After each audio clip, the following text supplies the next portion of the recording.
Algo que, sinceramente, não sei como a Câmara Municipal foi aprovar uma lei desse tipo. Vejam que coisa. A lei é a seguinte: você compra o cartão para ir se utilizando dele no transporte coletivo urbano. Muito bem. Eles determinaram um prazo de validade aleatoriamente por conta deles, da empresa, do Pró-Urbano, etc., cooperativa e tal. Então, o que acontece? Quando chega no fim do prazo, expira o prazo do cartão, ao invés de retornar para a MOB esse dinheiro, ou para ela destinar a uma entidade de solidariedade social, etc., tal, não, passa para as empresas de ônibus. Quer dizer, além do dinheiro que já deu para essas empresas, certo, errado, justo ou não, mudando, inclusive, a forma de contrato para prorrogar a prestação de serviço, certo? E serviço que foi prometido e não sei se foi cumprido, ninguém foi verificar. E aí mandou-se para a Câmara um projeto de lei dizendo o seguinte: olha, nós vamos agora pegar esse dinheiro e passar para o Pró-Urbano. Não entendi. Eu fiquei pasmo. Não é possível. O dinheiro que o cidadão pagou a passagem antecipada. Então ele tem direito de usar ad perpétua rememória, que é para tudo sempre. Eu estou esperando o contato com o Rodini, certo? Porque eu vou falar com ele, porque ele também disse que votou contra.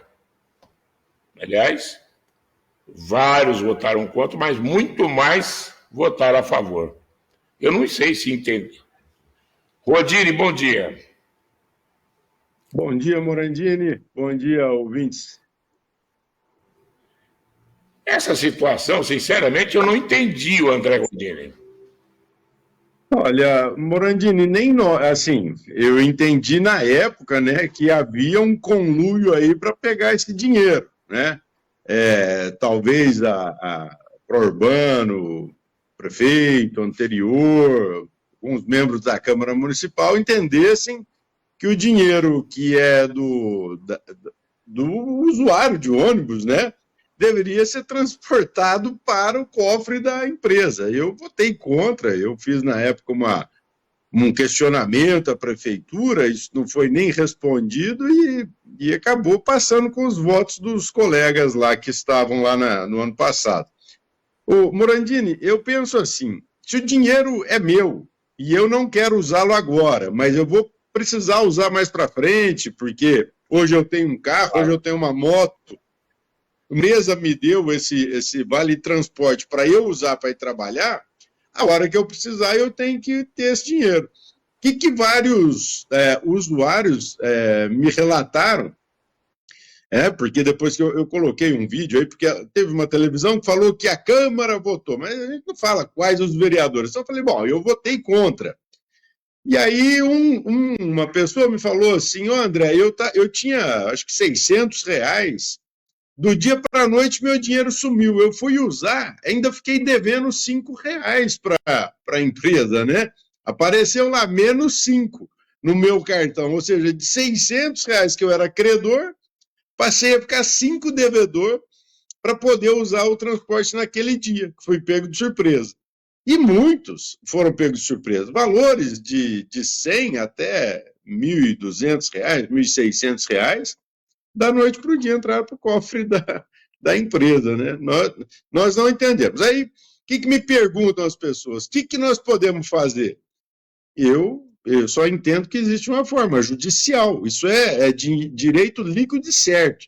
Aquele que entrar com a ação judicial ganha, porque não a lei municipal, ela não é maior que o direito à propriedade das pessoas. Por isso que a gente toda vez defende o direito à propriedade, né? A propriedade pode ser um imóvel, uma fazenda, um prédio, mas pode ser o seu dinheiro do seu cartão, é seu. Você é o proprietário disso aí. E quando você é subtraído, né, ou invadido, ou esbulhado do seu direito, você tem que buscar a justiça, né? Então, Agora, tem uma outra forma também, né? O prefeito atual pode negociar com a empresa e entender o que pode ser feito, né? Agora, também não pode o prefeito atual falar que foi culpa do outro, que foi culpa da outra gestão, e o usuário que se vire. Pode também ir lá e tentar compor com a empresa e ver se pega o dinheiro de volta. Eu acho muito difícil, né? Mas politicamente tudo é possível. E já que a empresa já foi beneficiada aí com os aportes volumosos de dinheiro na gestão passada, né? Acho que não faria sentido pegar o dinheiro do usuário do transporte, né? Esse que usa mesmo o transporte para ir trabalhar. O dinheiro é dele, ele precisa do. Né?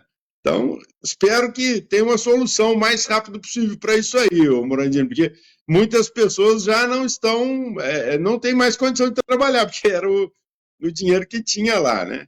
Vamos ver o que vai acontecer. Eu como usuário, bom, como o meu tinha lá R$ 20, continua, porque eu abasteci essa semana, eu ainda uso. Mas quem foi subtraído desse dinheiro deve entrar na justiça imediatamente. Diga uma coisa, por exemplo, vocês têm uma ideia do quanto se repassou para as empresas de transporte urbano? Já se perguntou junto no ano passado, no ano passado foi ventilado lá bastante dentro da Câmara que seria um valor aí da ordem de 20 milhões, mas eu não saberia precisar. Qualquer número que eu falar agora pode estar errado, porque pode ter havido mais aporte das empresas para o usuário, eu não sei. Esse valor aí teria que ser levantado realmente junto à RPMob, né, que é a fiscal do contrato, que é a responsável pelas informações desses contratos, desses valores todos. A RPMob estaria mais apta a passar esses valores para a gente, viu? Inclusive vai ser já objeto de requerimento meu para a sessão de amanhã, né?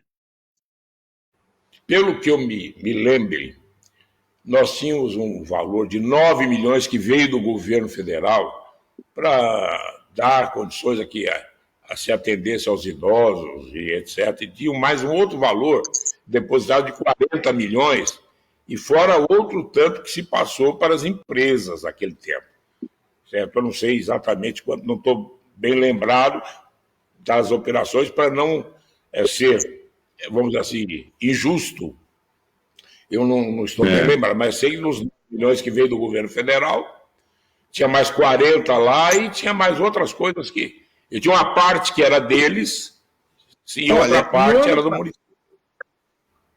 No ano passado foi feito aquele aporte de 70 milhões para as empresas, inclusive com o meu voto contrário. Que tinha lá. Era o que tinha lá. Aí justificou-se que esse dinheiro seria para a compra dos ônibus, e isso, e aquilo outro. Né? Tá bom. E aí depois veio o dinheiro do idoso, né, que ele anda, entre aspas, gratuitamente, porque nada é gratuito, alguém sempre paga a conta, e veio o dinheiro do governo federal. Não sei exatamente também, não posso falar número para não cometer erro. Veio o dinheiro do governo federal. E agora, mais essa tacada de dinheiro que entrou na conta da Pró-Urbano, né? Eu vou fazer o requerimento para ver se eu pego esses números mais afinados, Morandini, porque talvez isso pode ser objeto de uma ação pública, né? E aí atender a todos, né? Coletiva ou particular na ação? Aí seria uma ação popular, né? De envolvimento coletivo. Eu vou deixar isso para o pessoal meu assessor jurídico me orientar melhor. Bom, eu soube que o seu partido, o Partido Novo, né, está se reorganizando. Sim. E tal, e parece que no próximo ano teremos novidades aqui. Quais serão? Você, candidato a alguma coisa, ou pré-candidato a alguma coisa? Ainda é um pouco cedo, Morandini, mas essa semana eu tive lá no Fórum da Liberdade em Porto Alegre que inclusive não foi noticiado em mídia alguma praticamente, mas tinham lá mais de 6 mil pessoas falando de Estado menor, essa coisa toda de economia, de política. E de lá nós saímos e acabamos indo para São Paulo, também falar de liberdade, de excesso de poder a um dos poderes da República, né? Abuso de poderes e tudo mais. E o que a gente vê é que a população clama por uma atitude daqueles cidadãos que estão na política e que querem fazer o bem. E existem, então, assim, uma grande quantidade de eleitores que já estão cansados dos mesmos de sempre, né? Considerando isso, a gente aqui em Ribeirão Preto, né, a gente sempre está à disposição do partido, tanto na nacional como na estadual, para colaborar, para que a nossa mensagem chegue a mais e mais pessoas, que as pessoas entendam que há oportunidades de mudar os caminhos da política, não só municipal, como do estado de São Paulo, do Brasil, né? E o Partido Novo, com certeza, vai colaborar bastante nesse sentido. Mas ainda está cedo, nós temos ainda um ano pela frente aí até que se comece de verdade a entender o jogo, porque tudo depende, Morandini, tudo está no pêndulo de quem será o candidato a presidente da República, né? Se o Bolsonaro for candidato, muda todo o jogo. Se ele não for candidato, muda de novo. Se o governador de São Paulo for o candidato, muda o jogo. Se for o de Minas, e aí a gente tem que estar pronto. A oportunidade, ela estará aí o ano que vem para que muito se renove, mas principalmente no Senado, né, Morandini?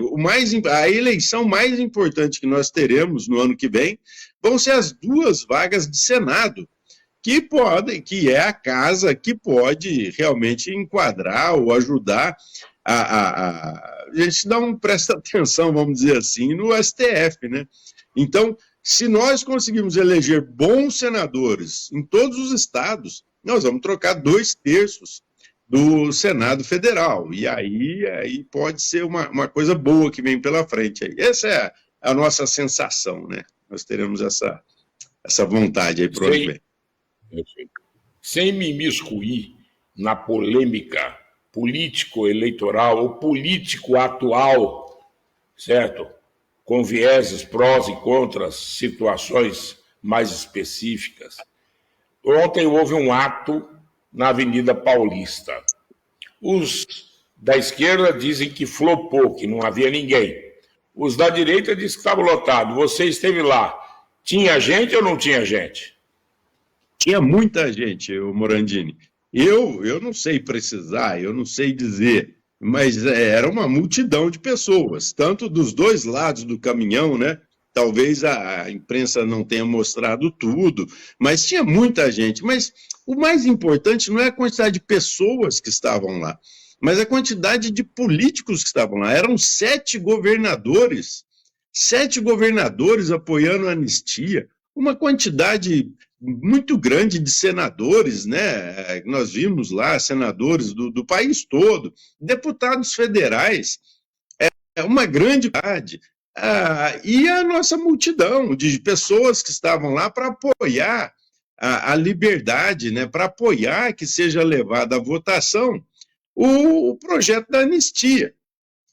Muitos falam que essa anistia é para anistiar uma pessoa ou outra pessoa, mas não.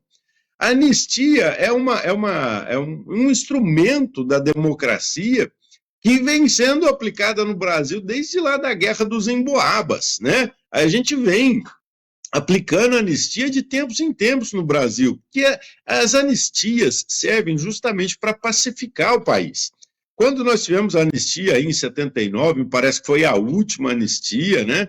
Quantas pessoas puderam ter voz novamente, puderam ter seus direitos políticos preservados e voltaram para a cena política, tanto que são os mesmos que estão aí.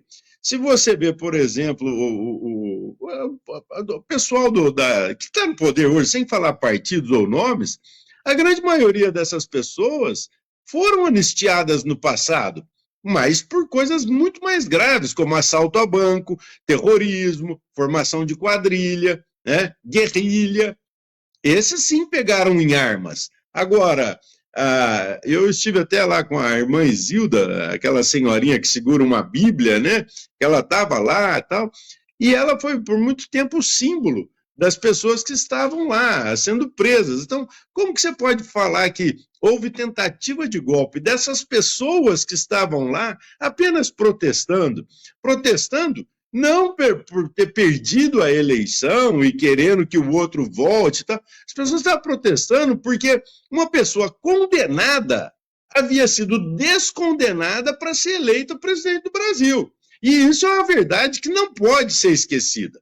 O nosso atual presidente foi condenado em várias instâncias e solto pelo STF por aquelas pessoas que foram colocadas lá por ele. Então, o que as pessoas estavam pedindo é que fosse feito esse tipo. E aí, na verdade, a pessoa estava protestando. Era um protesto que acabou com essa prisão de tantas pessoas, uma mulher lá que pichou uma estátua com batom, 14 anos de cadeia. Isso não faz o menor sentido.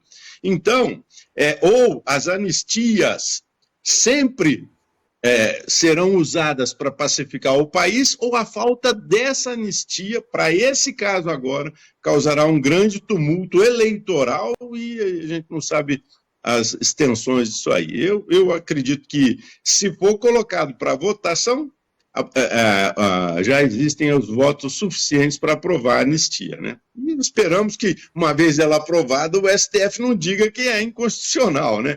E aí as pessoas possam gozar de suas liberdades.